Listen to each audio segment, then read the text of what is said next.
Question 19, we have a lovely indices question here, and we show all of our working. So we have 3 and 3/8, 4.5. It's never nice to work with mixed numbers, so first thing we're going to do is change those to improper fractions.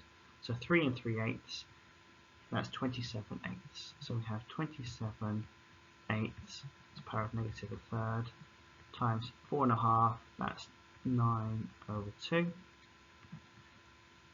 Over 3 to the power of negative 2. So let's deal with the negatives first. The negative powers, that is, the negative power is the reciprocal, so that negative up here just finds the reciprocal of the fraction. The reciprocal of a fraction, you just flip the fraction.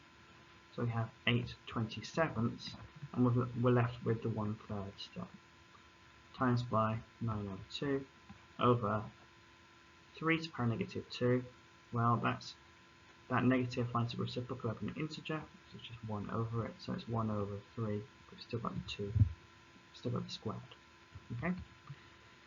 We now have 8/27 to the power of a third. Anything when the denominator of a power that is a fraction is the root of whatever your base is.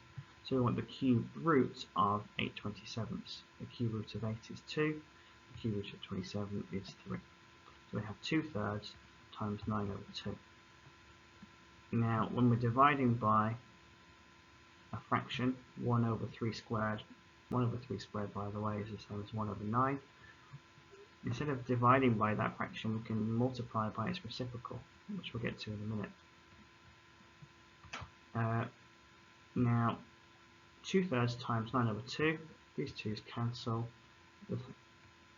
The 3 and the 9 both divide by 3, so we end up with 1 times 3 over 1 times 1, so we just get 3 divided by 1/9.